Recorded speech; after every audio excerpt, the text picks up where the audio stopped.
시간에 사도행전 어떤 서론적인 이야기를 좀 했습니다. 그래서 제자들의 심정이라든지 또는 이 사도행전의 어떤 한 6분의 3 정도는 바울이 썼고 바울의 이야기고 또 6분의 2는 베드로 사역의 이야기고 또 나머지 사도들의 사역이 한 6분의 1 정도 되는데 다른 사도들의 기록은 나와 있지 않지만 그렇다고 다른 사도들이 사역하지 않은 것이 아니다.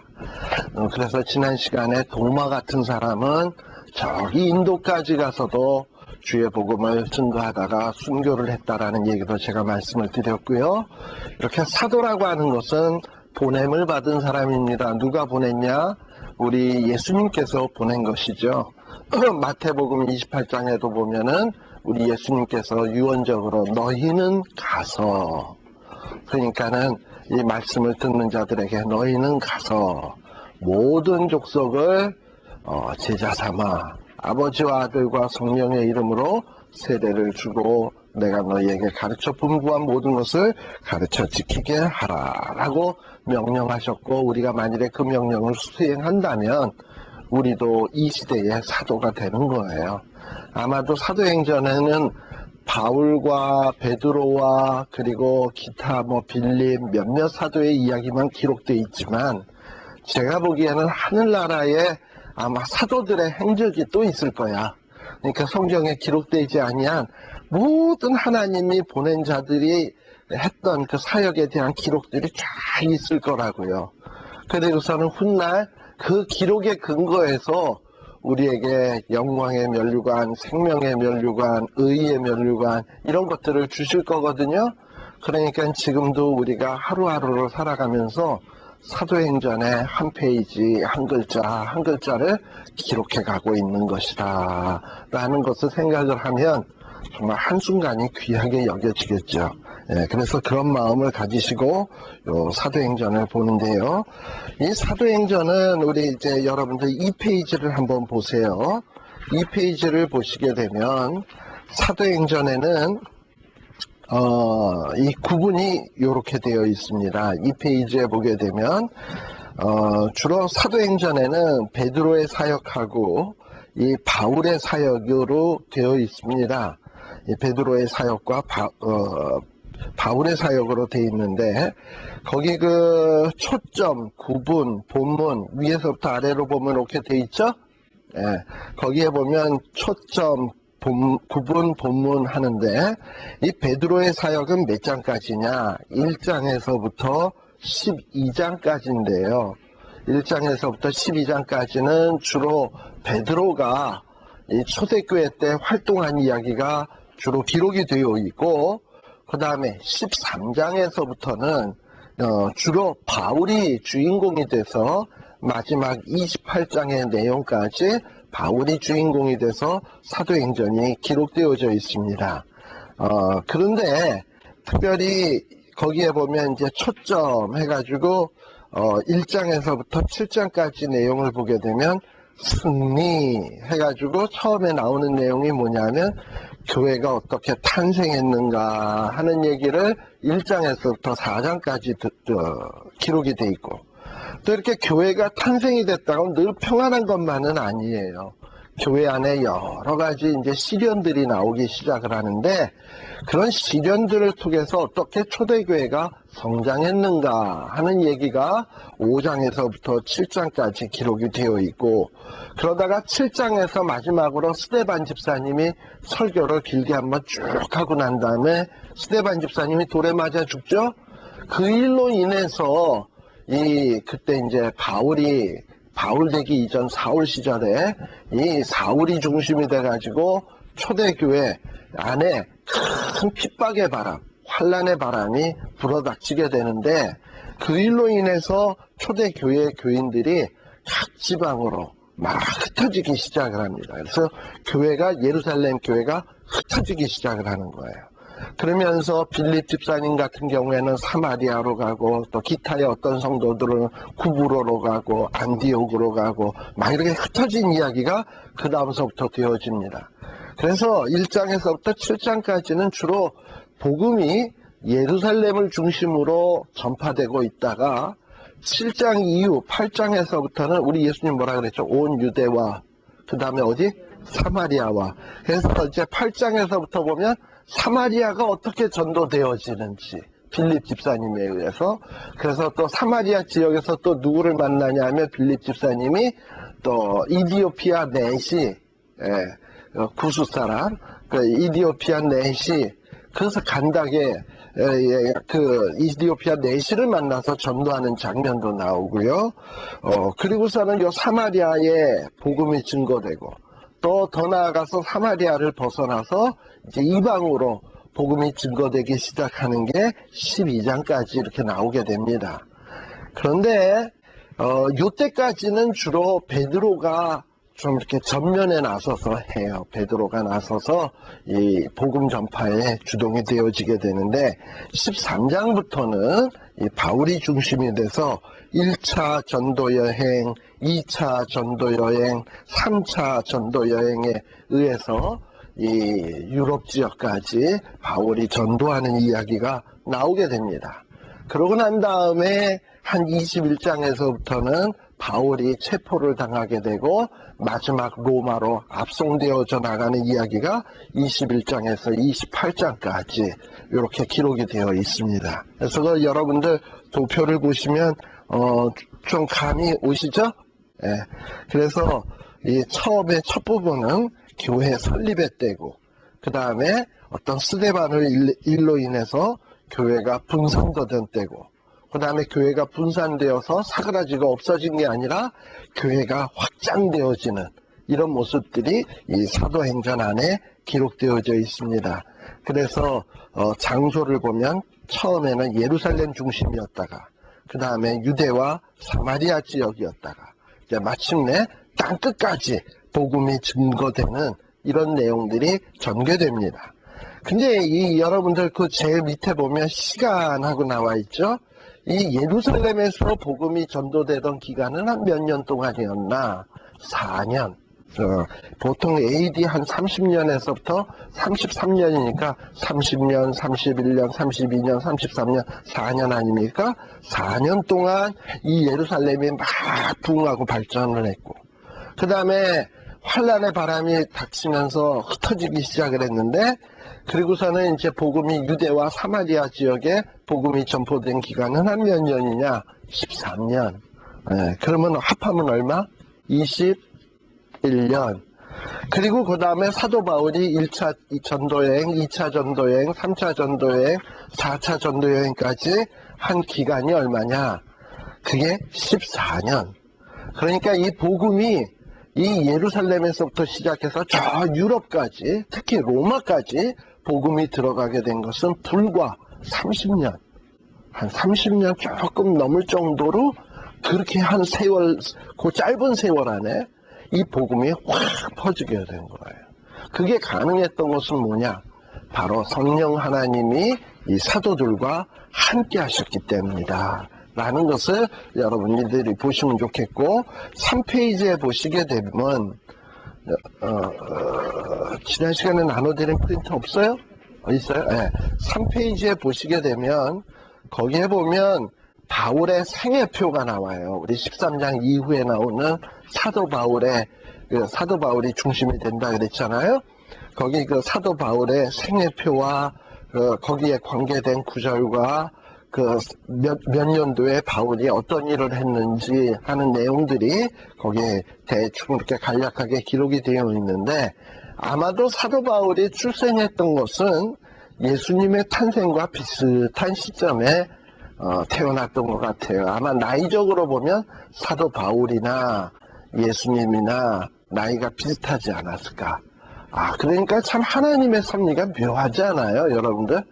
예수님을 통해서 복음의 핵심이 되는 예수님을 이 땅 위에 보내시면서 또 한편에는 뭐 바울의 식구들은 전혀 알지 못하지만 앞으로 이 예수님을 전할 자를 함께 땅에 이렇게 보냈다라고 생각을 해보면 참 하나님이 당시 사람들은 모르지만 하나님은 자기의 일을 위해서 차곡차곡 준비해 나가고 계시는구나 하는 것을 우리들이 발견하게 돼요. 그리고서는 이 사도 바울이 회심하게 된 때는 언제냐? 바로 이 예수님이 승천하고 난 다음에 얼마 안 있다가 회심을 하죠. 그래서 한 AD 33년경에 이 사도 바울이 회심되어진 것으로 알고 있습니다.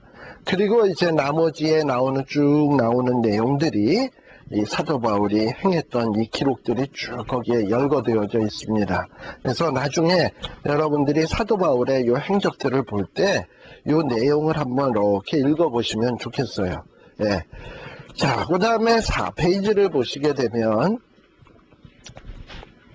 자, 이제 내용에 따른 증거인데요. 지금은 간략하게 사도행전의 대충 내용을 한번 크게 골격을 통해서 살펴보는 중이에요.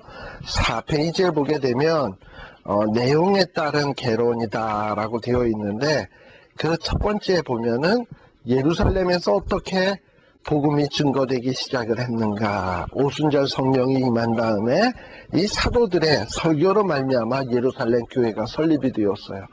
베드로가 한번 외치니까 막 그냥 하루에 세례를 받은 사람이 3,000명이나 됐고, 뭐 이런 일로 인해서 교회가 갑작스럽게 부흥하는 얘기가 이 예루살렘에서 증거된 이야기가 주로 나오고, 사마리아에서 증거된 이야기는 7 집사님 가운데 하나인 빌립 집사님을 중심으로 해서 사마리아에서 놀라운 기적들이 나타나면서 복음 증거된 이야기가 나오고 있습니다. 그러면서 이디오피아 네이시, 또 백부장 고넬료의 전도한 받는 장면, 이런 것들이 사마리아 지역에서 이루어진 일들입니다.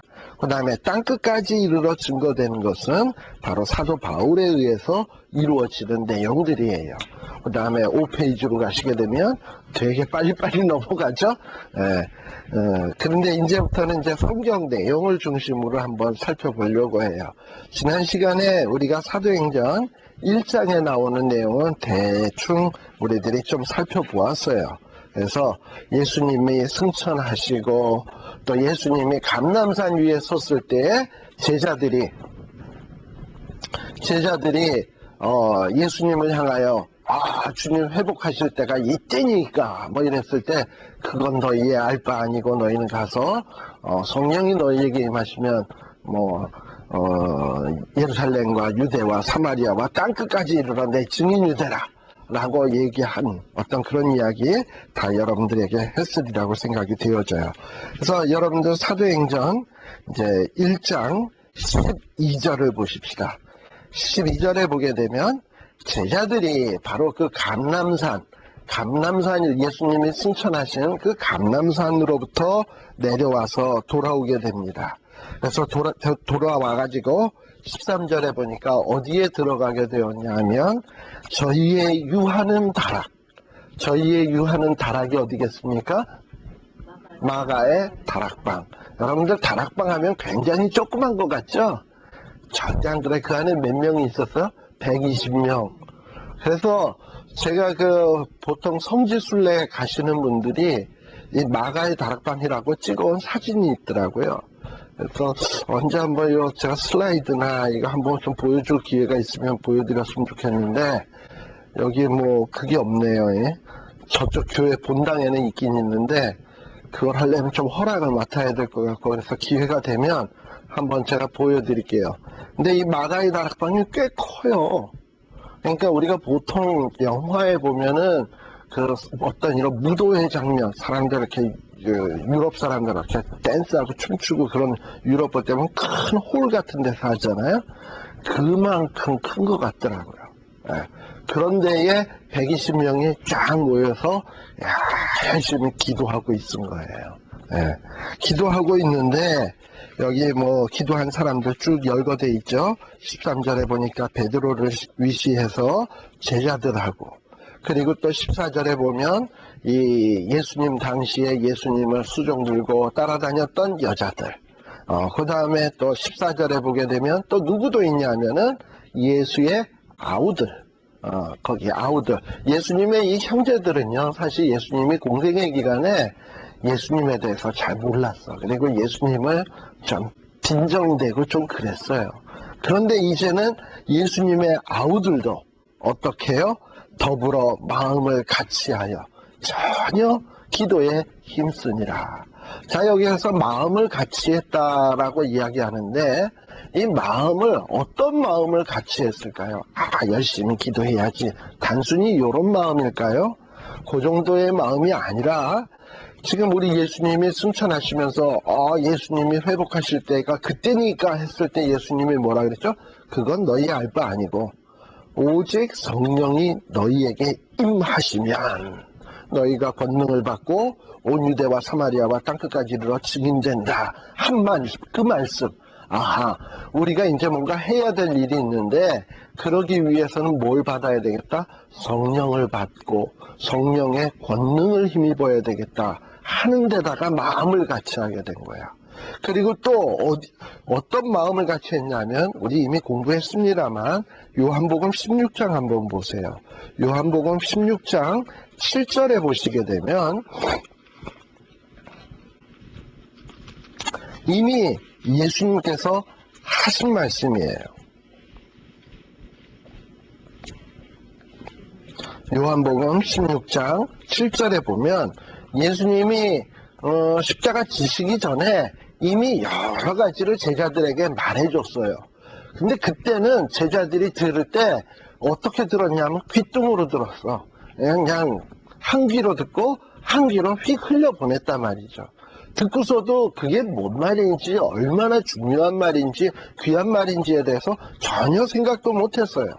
그런데 요한복음 16장 7절에 보면 예수님이 제자들이 알거나 모르거나 내가 너희들에게 실상을 말하는데, 사실은 내가 너희들과 함께 있는 것보다 내가 떠나는 게 너희에게 유익하다. 왜냐? 내가 떠나가지 아니하면 보혜사 성령이 너희에게 임하지 않는다. 사실 예수님이 함께 있을 때 제자들이 뭐 대단했나요? 예수님이 함께 있는데도 불구하고 베드로는 말고의 귀를 자르고, 예수님이 함께 있는데도 불구하고 제자들은 서로 누가 높냐 싸우고, 그리고 예수님이 함께 있는데도 불구하고 제자들 가운데 요한과 야고보는 미세스 세베대, 자기네 그 어머니 동원해가지고 로비하고 뭐 이랬잖아요. 이런 걸 보면 예수님이 함께 있음에도 불구하고 참 한심했거든요. 그러니까 예수님께서 뭐냐면, 너희들이 그 한심함을 벗어버리려면 뭐가 있어야 되느냐 하면 성령의 충만함을 받고 성령의 권능을 힘입어야 된다. 그러기 위해서는 어떻게 보면 내가 떠나는 것이 너희에게 유익하다. 그리고서 13절엔 또 뭐라고 얘기하냐면, 진리의 성령이 너희에게 만일에 오시게 되면 그가 너희를 모든 진리 가운데로 인도하시리니, 다시 말하면 성령님이 오시게 되면 너희를 진리 가운데로 인도하실 것이고, 심지어는 성령님께서도 자의로 말하지 않고 듣는 것을 말하시며 뭘 알리신다? 너희에게 장래일도 알리겠다. 그리고 또 하나님의 영광도 나타나겠다. 내 영광을 나타내겠다 하고서는 이런 얘기를 해줬거든요. 근데 이런 얘기들이 전혀 생각나고 있지 않고 있다가 예수님이 승천하시면서 하시는 말씀, 오직 성령이 너희에게 임하시면 너희가 권능을 받고, 이제 그 얘기가 탁 머릿속에 새겨진 거야. 우리가 예수님이 이제 떠나가셨고 이제 우리에게 오실 분은 성령님인데, 이분이 우리에게 속히 임하게 하기 위해서 우리가 마음을 모아 합심해서 기도해야 되겠다 해가지고 마가의 다락방에 모여서 열심히 기도해 뭐 했다? 힘쓰니라. 힘을 썼어요. 그래서 120명이 열심으로 모여서 기도했습니다. 자, 그리고 이렇게 기도하는 가운데에 이제 제자들 가운데, 여기 모여진 사람들 가운데 어떤 일이 생겼냐면, 가룟 유다가 있지 않았습니까? 이 가룟 유다가 이 배가 터져서 여기 18절에 보게 되면, 이 가룟 유다가 몸이 곤두박질하여서 배가 터져서 창자가 다 흘러나와 죽게 되었는데, 이 가룟 유다를 대신할 자를 뽑아야 되지 않겠는가 해가지고 유스도라고 하는 사람과 그리고 마띠아라고 하는 이 사람을 택해가지고 선거를 해서 마침내 누구를 뽑냐 하면 26절에 보면 제비를 뽑아서 마띠아를 선출을 해서 12제자 안에 포함을 시키는 일이 벌어지게 됩니다. 그러고서도 계속 제자들은 기도했겠죠. 기도하는데 며칠 만이었냐? 예수님이 승천한 다음으로부터 며칠 동안 기도했습니까? 기억나세요? 열흘? 7일. 예수님이 승천하시고 난 다음에 계산해 보세요. 예수님이 승천하시고 난 다음에 예수님이 십자가에 지신 때가 6월절이죠? 오순절이라고 하는 것은 예수님의 그 6월절 십자가 진 날로부터 50일째 되는 날이 오순절이에요. 그렇다면은 예수님이 십자가 지시고 3일 만에 부활하셨지? 3일 지났어요? 그리고서는 예수님이 며칠 동안 부활하시고 난 다음에 땅에 계셨죠? 40일 동안. 그럼 두 개 합하면 43일. 그 다음에 43일이고 오순절이 그러면 이제 며칠 남은 거죠? 7일 남은 거죠? 그러니까 예수님이 승천한 다음에 마가이 다락방에 가서 기도 며칠 한 거야? 7일. 7일 동안 합심해서 열심히 기도하니까 갑자기 놀라운 성령이 임하게 된 거예요. 2장에 나오는 장면이 바로 그 이야기입니다. 열심히 기도하니까 갑자기 하늘로부터 큰 바람 같은 소리가 나고, 그리고 막 불이 혀같이 갈라지는 것이 보이고, 그리고선 사람들에게 막 방언이 터지고 막 이러면서 놀라운 어떤 이 성령 충만의 역사가 나타나게 되었습니다. 그런데요, 참 여기에서 우리가 생각해 볼 것이 뭐냐 하면 특별히 5절에 보세요. 5절 시작이 뭐라고 되어 있습니까? 그때에 어떤 일이 생겼어요? 경건한 유대인이 천하 각국으로부터 와서 예루살렘에 우거하더니 라는 말이 나옵니다. 우리 이미 알다시피 북이스라엘은 이미 BC 722년에 망해가지고 예수님 오시기 전 722년에 망해가지고 망한 다음에 아수르의 포로로 잡혀간 사람도 있지만, 또 어떤 사람은 이 나라에서 더 이상 못 살겠다 이민 가자 해서 저 터키, 지금 오늘의 터키 소아시아 지역, 또 어떤 사람은 저 유럽 지역, 어떤 사람은 저 러시아 쪽, 이러면서 세계각처럼 막 흩어지기 시작을 했어요. 그리고 BC 586년에는 이 남쪽 유다 나라가 바벨론에게 망했잖아요. 그때도 많은 사람들이 바벨론의 포로도 잡혀갔지만, 그 중에서 또 많은 사람들은 막 애굽으로 또는 소아시아 지역으로 혹은 유럽 지역으로 유대인들이 세계각처럼 이미 그때부터 막 흩어지기 시작을 했어요. 그래서 이 흩어진 유대인들을 뭐라 그러냐 하면 디아스포라 유대인이라고 얘기를 해요. 그런데 이 디아스포라 된 유대인들은요, 참 특이한 것이 비록 나라를 두고 멀리 떠나왔지만 이 사람들은 예루살렘을 잊어버리질 않아. 예루살렘을 잊어버리질 않고 예루살렘에 대한 어떤 그 사랑함, 그리워함, 예루살렘에 대한 애착이 누구보다도 대단해요. 그러면 예루살렘을 왜 그렇게 사랑하냐? 그 예루살렘 도시가 좋아서가 아니야. 예루살렘 안에는 성전이 있기 때문에 그래요. 그래서 우리 열왕기상 8장에 보게 되면 솔로몬이 성전을 건축한 다음에 1000번제를 드리고 하나님 앞에 기도하죠. 아마 제가 여러 번 얘기했을 거예요. 하나님 앞에 기도하면서, 하나님, 만일에 우리의 백성들이 전쟁에 져가지고 세계각처로 포로로 잡혀가든지 흩어져서 전 세계에 흩어져 갔다 할지라도 내가 지금 세운 이 예루살렘에 있는 교회를 향하여 기도하면 하나님께서 그 기도를 들으시고 그들을 포로됐던 데서 해방시켜 주시옵소서 하고 솔로몬이 기도했어요. 그랬더니 하나님이 그 기도에 응답하셨거든요. 그렇게 아마 그랬어요. 그러니까 그거를 누가 아느냐 하면 유대인들이 다 알아. 그래가지고 유대인들은 흩어져 있지만 예루살렘 하고 나오듯이 예루살렘하고서는 예루살렘을 바라보고들 기도를 해. 여러분들 구약 성경에 다니엘서에 보게 되면 다니엘이 어디로 잡혀갔죠? 바벨론 포로로 잡혀갔잖아. 근데 바벨론 포로로 잡혀갔어도 하루에 창문을 열어놓고 예루살렘 쪽을 향한 창문을 열어놓고 3번씩 기도했잖아요. 그게 뭐 다니엘이 원래 기도를 열심히 하는 사람이니까 습관적으로 기도한 거냐? 아니에요. 다니엘이 예루살렘을 향하여 기도한 것은 말씀에 의지해서 한 거예요. 솔로몬이 하나님 앞에 기도했고 하나님께서 솔로몬에게 내가 그렇게 하나 약속했다라는 것을 믿고 우리가 흩어졌다 하더라도 예루살렘을 향하여 기도하면 하나님이 들어주시겠구나 하고서는 예루살렘을 향하여 그렇게 성전을 열어놓고 다니엘은 기도한 거예요.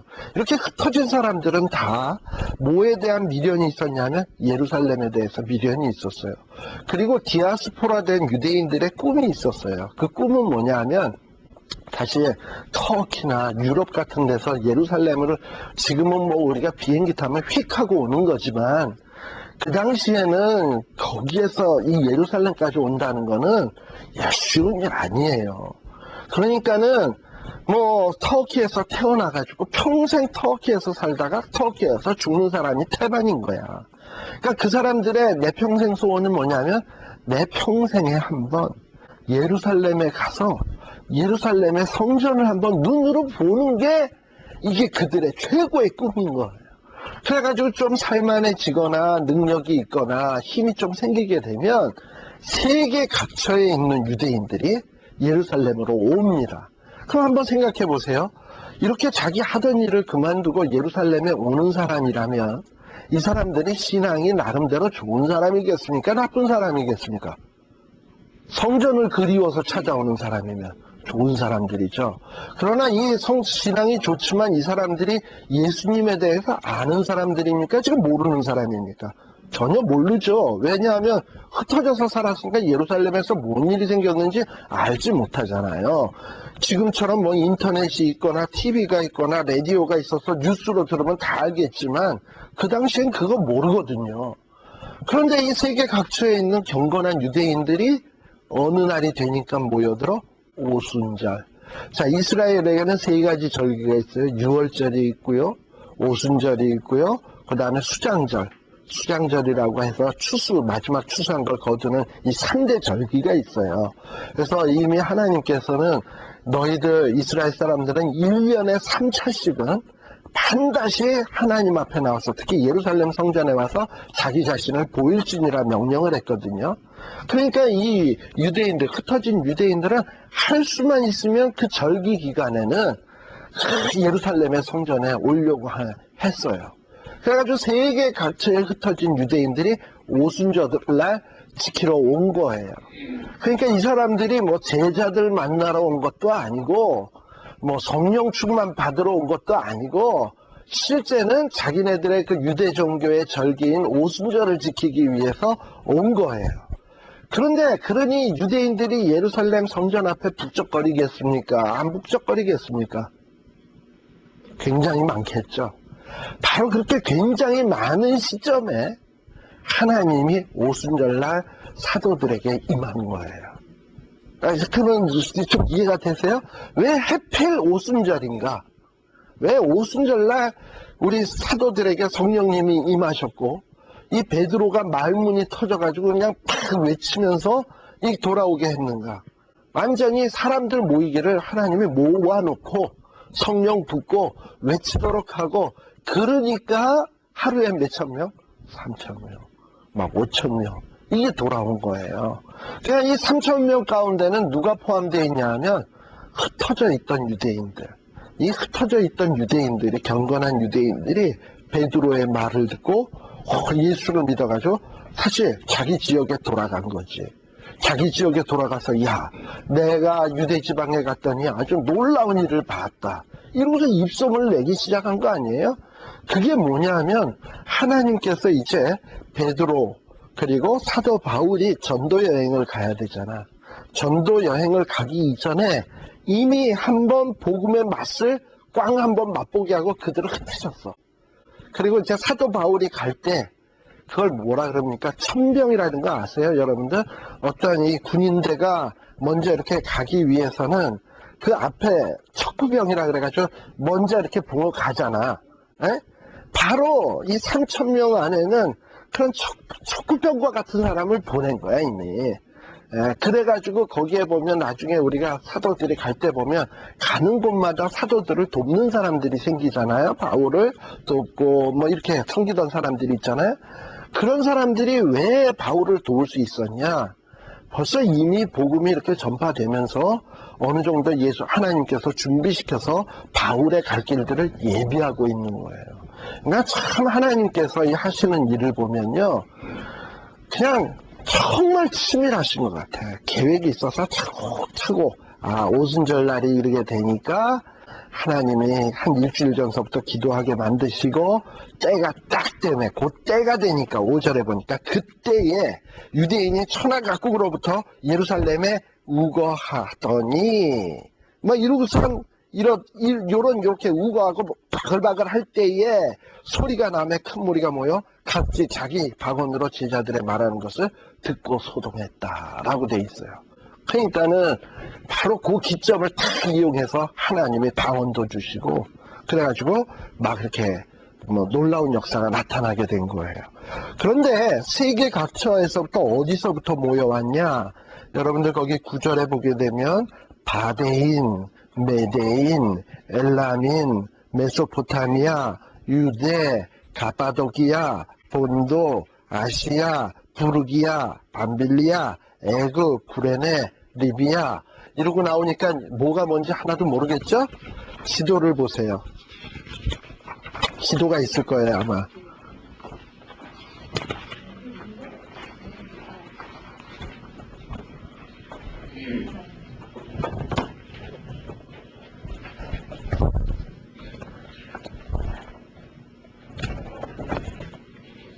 찾으셨어요? 네. 지도를 보시게 되면, 자, 지도를 딱 보면 저는 이제 이게 칼라입니다. 여러분들은 흑백이고 기분 나쁘죠? 자, 이렇게 보면은 이렇게 지도가 이렇게 있으면 이쪽 지금 여기에는 안 나오는데 메데, 바사, 메소포타미아라고 여기가 여기 지금 오른쪽 여기 요 끝에 있죠? 요 끝이 어디냐면 바로 이스라엘이에요. 여기가 이스라엘이고 여러분들 지도에 오른쪽 제일 끝에 그 수리아라고 되어 있는 그 밑에 거기가 바로 이스라엘이에요. 근데 거기에서부터 이 오른쪽에 안 보이는 부분이 어디냐면 메데, 바사, 메소포타미아야. 소위 바벨론, 아수르가 있는 지역이고요. 그 다음에 거기에서 수리아 있죠? 수리아 가운데 찾으셨죠? 거기에서 갑바도기아 찾았습니까? 큰 글씨로 되어 있는 거? 갑바도기아.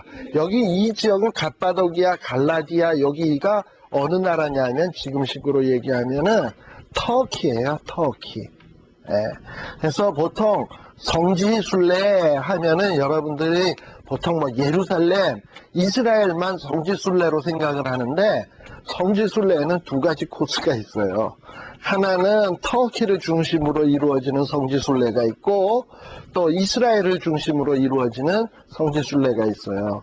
근데 이스라엘을 중심으로 이루어지는 성지순례는 이 구약시대와 예수님의 복음서에 나오는 내용들을 순례하는 것이고 터키 지역을 성지순례하는 것은 사도행전의 바울의 행적을 우리 이렇게 순례를 하면서 보게 되는 거예요. 그래서 거기 갑바도기아, 갈라디아, 본도, 이러고 아가야 하는 지역들이 여기 다 나와. 즉 결국은 무슨 얘기냐면 이미 사도 바울이 전도해야 될 지역, 그런 전도해야 될 지역이 다 나오는 거예요. 그런 지역들이 지금 다 나오는데 나중에 우리가 한번 제가 슬라이드를 보여드릴 기회가 있으면 보여드리겠는데 여러분들 그 창세기 10장에 보시게 되면 창세기 10장을 한번 쓱 펴시게 되면 거기에 보면 노아의 후예들은 이러하니라 하면서 이 노아의 후예들에 대한 이름들이 쫙 나와요. 창세기 10장에 보게 되면.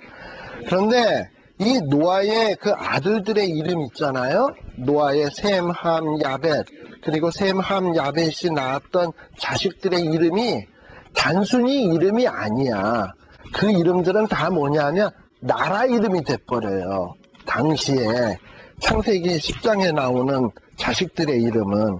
그래서 10장 2절에 보면 셈, 함, 야벳이 있는데 야벳의 아들들은 고멜, 마곡, 마대, 야완, 두발, 메색, 다라스 이러고 나오잖아요. 이게 다 당시의 나라 이름이야. 근데 요 지역들이 다 어디냐 하면 창세기 우리 사도행전 여기 2장에 나오는 여러 도시들 있잖아요. 아까 그 갑바도기야, 본도 뭐 이렇게 이름들 나온 거와 다 일치가 돼. 그래서 여기에 10장에 나오는 이런 나라들이 쭉 합해보면 대충 몇 나라쯤이 되냐 하면 한 70개 나라가 돼. 70개 나라. 그런데 이 70개 나라에 해당된 지역이 지금 사도행전 2장 9절에서부터 10절에 나오는 거예요. 여기에 있는 지역들이 바로 이 사도행전 2장에 나오는 지역이 창세기에 나오는 그 지역하고 일치해. 그럼 창세기 10장에 나오는 그 나라들은 뭐냐면, 여러분들 노아 이전에는 사람들 다 죽었잖아. 누구만 살아남았어요? 노아의 8식구만 살아남았잖아요. 그리고 이제 노아가 낳은 자식들이 땅 위에 사는 인간의 전부일 거 아닙니까? 그렇게 해서 70개국이 생겼다 칩시다. 그러면 이 70개국이라는 건 뭐야? 전 세계인 거예요. 그러면 이 전 세계가 지금 사도행전에서 또 나오는 거야. 거기에서 온 사람들이. 근데 그 사람들이 어떤 방언으로 알아듣고 갖게 됐으니까는 어떻게 보면 전 세계로 복음이 퍼져나가기 시작을 하는 거예요. 이제부터. 막 이러고서는 사람들이 막 방언으로 듣고 놀라며 의혹하여 서로 가로되 어찌 일이냐 하고서는 막 놀란 사람도 있는 반면에 13절에 보면 어떤 이들은 야 저것들 술 취했나 보다, 사도들을 술 취했다고 조롱하는 사람도 생겼어요.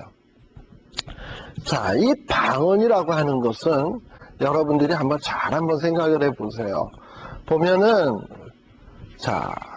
이 창세기에서는 노아 이후에 사람들이 바벨탑을 쌓다가 하나님 앞에 막 그냥 교만히 하늘을 찌르게 되니까 하나님이 더 이상 그 일을 하지 못하도록 하기 위해서 흩으셨잖아. 근데 그 흩는 방법이 뭐였습니까? 말을 혼잡하게 해서 흩으신 거예요. 그러니까 하나님 앞에서 교만해지기 시작하니까 하나님이 그들을 벌 주기 위해서 흩으셨어. 언어를 흩으셨어. 그런데 이제는 하나님이 예수로 말미암아 복 주기 위해서 어떻게 하시냐면 하나로 만들어. 왜냐하면 예전에 갈라놓았던 언어를 통일되게 만든 거예요. 방언으로. 방언이 터지면서 통일되게 만들어서 복음을 듣게끔 하시는 거예요. 근데요, 요즘 보면은 참 어떤 생각이 드냐 하면 참 하나님이 전 세계를 하나로 묶고 있구나. 그런 느낌 안 들어요? 인터넷, 그리고 방송. 옛날에는 저 해외에서 어떤 운동 경기가 벌어진다 그러면 한국에서요. 그 운동 경기를 보기 위해서는 이거는 위성 중계다 하고서는 대단히 방송국에서 자랑 빵빵 하면서 위성 중계한다고 난리 법석을 쳤어요. 그런데 요즘은 세계 어디 끝에서 한다 하더라도 그 방송으로 보는 걸 보고 위성 중계다 그래서 큰 소리 치나요? 너무나도 당연한 거지 그거는. 지금 위성 중계 이거 아주 우스운게 돼버렸어. 그리고 이제는 우리 미국에 있는 사람들이 어떨 때는 한국에 있는 사람보다 더 많이 알아. 한국에 대해서. 어떻게 더 많이 하냐면 한국에 있는 사람은 한국에 사니까 한국 일에 관심이 없어서 신문을 안 봐요. 인터넷도 별로 안 봐요. 그런데 미국에 있는 사람들은 오히려 인터넷을 통해서 한국의 상황을 더 많이 봐, 더 잘 알아. 그러다 보니까는 한국 사람들이 깜짝깜짝 놀래. 너 그거 어떻게 하냐. 이거 보면 이 세계가 하나로 통일돼 가고 있어요. 근데 이 통일돼 가는 것은 뭐냐? 하나님이 복 주시기 위한 거예요. 그럼 어떻게 복 주시기 위한 거냐? 이 통일돼 가는 어떤 이 수단을 통해서 뭐가 전파되기를 원하느냐 하면 복음. 예수 그리스도의 복음이 전파되기를 원하는 거예요. 그리고 그 일을 우리가 감당하기를 원하는 거예요. 지금 그래서 옛날에 흩어졌던 것이 지금 하나님은 모으고 있어요. 그리고 그 모으는 그 일을 통해서 복음이 전파되기를 원하는 거예요. 바로 이 초대교회 때 그런 현상이 나타나기 시작을 했습니다. 지금 몇 시죠? 15분 전이에요? 3시? 아직 15분 남은 거지? 나 그래서 제가 여기서 이렇게 거울로 보면요, 시계가 이렇게 거꾸로 보여가지고 지금 나는 3시 15분인가 지금 그렇게 본 거예요. 예. 알겠습니다. 자, 그리고서는 그 다음에 이 사도 베드로가 이제 막 설교를 하기 시작을 합니다. 그러면서 14절서부터 이 바울이 설교한 내용이 나오는데, 아마 이 설교의 내용이 어떤 내용인가 하니, 제가 아까 볼 때 여기 그 보면 각 디아스포라 유대인들이 막 방언으로 들었다 그랬잖아요. 각기 방언으로 들었던 그 설교의 내용이 아마 14절서부터 쭉 나오는 베드로의 설교인 것 같아요. 자, 그런데 이 설교의 내용을 가만 보면요, 참 놀라운 것이 16절에 보면 이 사도 베드로가 2장 16절입니다. 사도행전 2장 16절에 보게 되면 지금 이 복음을 자기가 설교를 하는데 어떤 식으로 설교를 하느냐면, 이는 지금 우리가 이렇게 방언을 하고 이렇게 담대하게 외치게 된 이거는 다 어떻게 해서 된 일이냐면, 이거는 이미 구약 성경, 지금 흩어진 유대인들은 성경에 대해서 많이 아는 사람들이에요. 이미 경건한 유대인이기 때문에. 그래서 선지자들에 대해서 잘 알아요. 그런데 그런 자들에게, 야, 너희들이 잘 알고 있는 이미 요엘을 통해서 한 말이다, 이게 지금 성취되고 있는 거다 하면서 막 구약 성경을 인용하면서 막 베드로가 설교를 하네. 예. 그리고 막 그러면서 요엘로 말씀하신 것이니 17절, 18절, 19절 하면서 요엘의 말씀을 막 인용을 해요. 그리고 또 뿐만 아니라 25절서부터 보게 되면, 다윗이 저를 가리켜 내가 항상 내 앞에 계신 주를 배웠으며 나로 요동치 않게 하기 위하여 그가 내 우편에 계시도다 하면서 다윗이 했던 말, 이건 어디 나오는 얘기인가 하니 시편 16편 한번 볼래요? 요거 손가락 딱 껴놓으시고 시편 16편에 보시면 16편 8절에 보시게 되면 요 얘기가 나와.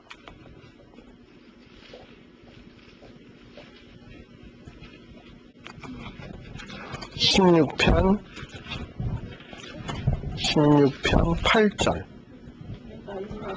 자, 16편 8절 찾았어요?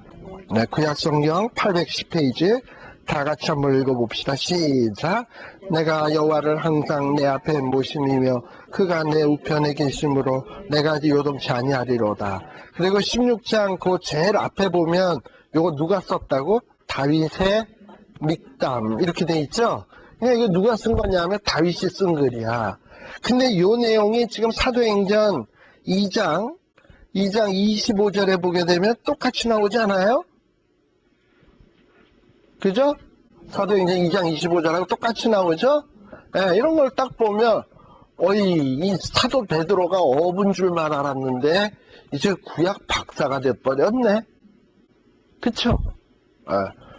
근데요, 조금 전까지만 하더라도, 베드로는 어떤 사람이었냐 하면은, 우리 요한복음 다시 한번 가볼래요?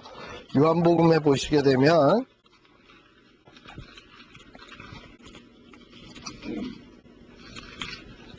자, 20장 9절 한번 봐봐요. 요한복음 20장 9절에 보게 되면 이 예수님이 부활한 다음에 베드로랑 요한이 그 마리아의 이야기를 듣고 무덤에 찾아갑니다. 그래서 찾아갔더니 예수님의 시체가 없어졌어. 이거 부활했나 보다 생각을 했어요. 근데 부활했다라고는 짐작은 하고 있는데 아직 뭘 모르고 있냐면 9절에 보니까 저희는 누구냐면 베드로와 요한이에요.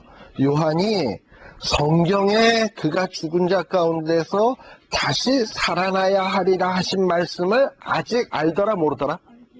알지 못하더라. 불과 그러니까 예수님이 부활한 다음이니까 한 40일 전만 하더라도 제자들은 예수님이 부활한 사건이 성경이 구약 성경에 예언된 대로 예언이 성취되고 있다는 것을 전혀 알지를 못했어. 그러니까 구약 성경에 대해서 이때만 하더라도 머릿속에 있어도 전혀 생각나지도 않고 구약 성경이 뭘 얘기하는 건지도 이해도 못했고 알지도 못했어요. 그런데 지금 어떻게 돼버렸습니까? 오순절 성령이 임하니까 누가 가르쳐 준 사람도 없는데 갑자기 요엘서 말씀도 생각나고, 그리고 또 뭐 또 생각나냐면 시편에 나오는 다윗의 말도 생각나고. 자, 아까 우리 성령에 대해서 이야기할 때 기억나십니까? 내가 떠나는 것이 너희에게 유익이라. 내가 떠나지 아니하면 성령이 너희에게 오지 않는다.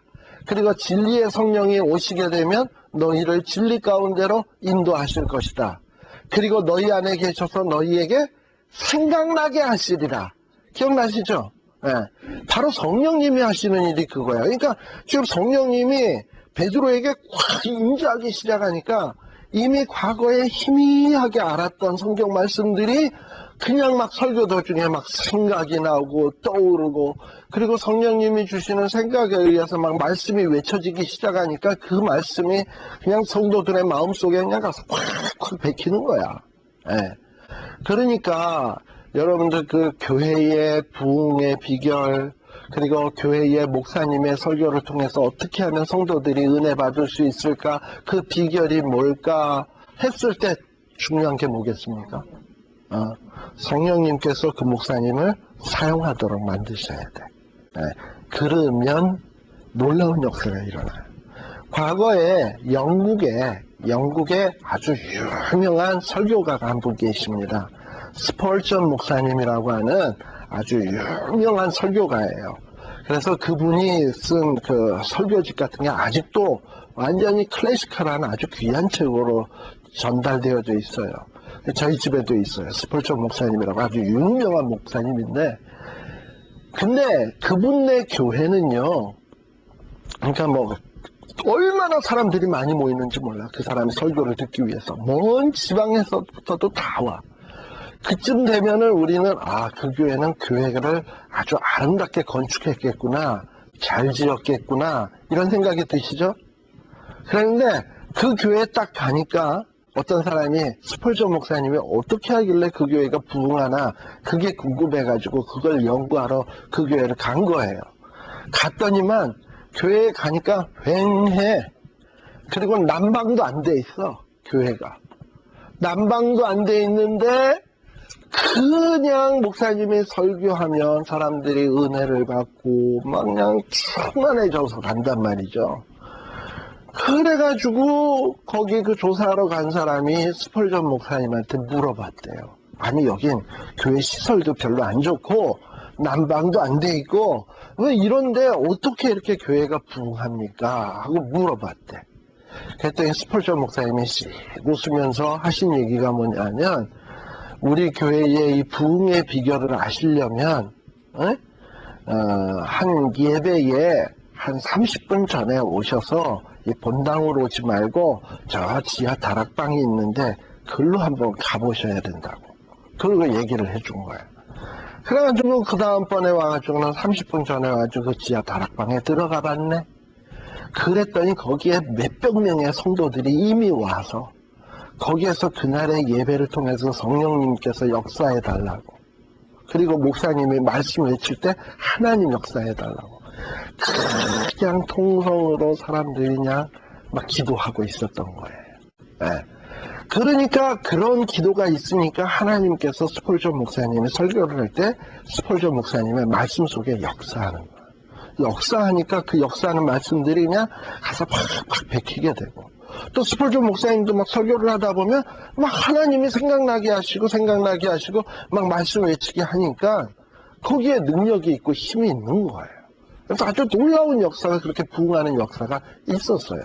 그래서 우리가 이 사도행전을 가만 보면서 교회가 어떻게 해야 부흥하는가, 성장하는가 하는 것을 가만 보면 성령 하나님의 역사가 이게 참 중요한 일이구나 하는 것을 우리들이 느끼게 됩니다. 바로 이렇게 성령 하나님이 역사하니까 이 놀라운 역사들이 이 사도행전에서 나타나기 시작을 하는 거예요. 자, 그리고 자, 보십시다. 자, 그러니 방언이 나왔죠. 그리고 방언이 터질 뿐만 아니라 또 하나님께서는 막 말씀이 생각나게 하시죠. 제자들에게. 16절 유엘서 말씀이 생각나고, 25절에 보면 시편의 말씀이 생각이 나고, 막 이러면서 막 하나님의 말씀들이 말씀 증거자에게 생각나게 하시고요. 그리고 뿐만 아니라 42절에 보니까 성령의 역사가 임하기 시작을 하니까 또 어떤 일이 벌어졌냐 하면, 저희가 누굽니까? 초대교회 성도들이죠? 초대교회 성도들이 사도의 가르침을 받아서 뭐 했다? 교제하며. 그리고 또 뭐 했다? 교제만 했다? 기도하기를 전혀 힘쓰니라. 2장 42절. 예. 근데 오늘날 교회는 어떠냐? 교제하는 일에는 전혀 힘쓰더라. 기도하는 일은 별 볼 일이 없더라. 이러면 안 되는 거지. 예. 그러니까 부흥하는 교회는 뭐가 있어요. 뭐가 있냐면 특별히 있는 게 뭐냐면 기도가 있어야 돼. 그래서 여러분들의 교회의 담임 목사님들이 정말 나에게 은혜를 주는 목사님이 되게 하려면 뭐 설교가 어쩌네 저쩌네 그러지 말고 제일 좋은 방법은 내가 은혜를 받으려면 그 목사님 위해서 기도하면 돼. 기도하면 그 목사님을 통해서 어떤 일을 통해서라도 은혜 받아요. 심지어 여러분들요 구약 성경에 보면 발람 나오죠. 발람. 이 발람이라고 하는 선지자가요 이 저주하러 이스라엘 백성들을 저주하려고 탁 나가는데 갑자기 나귀가 길을 막았어. 그리고 갑자기 나귀가 입이 터져가지고 말을 해. 그래가지고 거기에 그 말을 듣고 가지 않아요. 즉 무슨 얘기냐? 발람 선지자가 누구에게 은혜를 받았냐면 나귀에게 은혜를 받았어.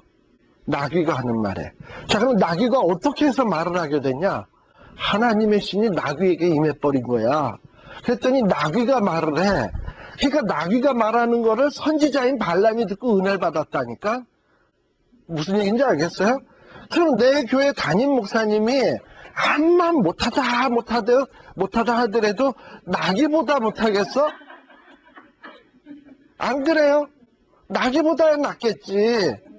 그렇다면 나귀도 성령이 임하면 놀라운 어떤 얘기를 하는데 우리 목사님에게 하나님이 역사를 해서 말하게 하면 거기에서 뭔 말이 나오겠냐고. 근데 그 목사님에게 말하게 하면 물론 목사님도 기도해야 되겠지만 여러분들이 그 목사님에게 정말 하나님의 능력의 말씀이 나갈 수 있도록 기도하시라니까.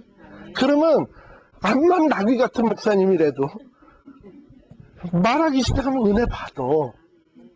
그런 역사가 있어야 되는 거예요.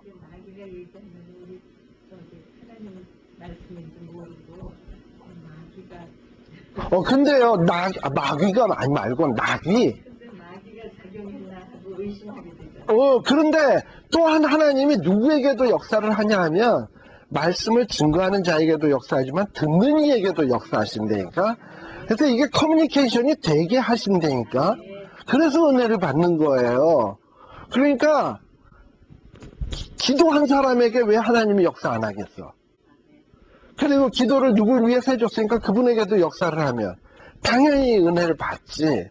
그러니까 이 교회가 분란이 일어나고 시끄러운 교회는 왜 그러냐? 목사님이 설교가 어쩌네 저쩌네 비판할 줄 알면서 목사님을 위해서 기도하는 사람이 없어. 그러나 은혜 받는 교회는 어떠냐? 목사님이 시들시들하고 나귀 수준밖에 안 되는데도 뭐 메시지 들어보면 뭐 뻔한 얘기만 하는 것 같아. 근데 여러분들 은혜 받는 그 교회 가보세요. 뭐 그냥 목사님이 간단한 얘기만 뭐 해도 아멘 무조건 아멘이야. 아멘 해. 그래서 옆에서 보는 사람은 딱 보면 저게 뭘 당연한 얘기한 걸 가지고 무슨 아멘? 그게 왜 그러냐면 이분들은 기도를 많이 하고 준비해 온 거예요. 한 말씀 한 말씀이 다 귀한 거야. 그러니까 그 말씀 들을 때마다 그냥 뭐 그 마른 땅에 비가 오면 촉촉 물이 들어가듯이 심령 속으로 촉촉 스며 들어가는 거야. 막 은혜를 받는데 나는 그 교회 구경하러 갔으니 기도하고 갔겠어요? 구경하러 갔지? 그러니까 목사님 말 들으면 저거 딴 교회에서도 듣던 거 우리 교회에서도 듣던 거 별거 아니네. 이러고 들으니까 그게 은혜가 될 리가 없지. 근데 여기 보세요. 보면 사도들의 가르침을 받아 뭐 했다? 기도하기를 전혀 힘쓰니라. 그리고 또 뭐 했다? 교제했다. 그리고 또 뭐 했다? 43절서부터 보게 되면 사도들로 인하여 뭐가 나타난다? 기사도 나타나고 표적도 나타나요.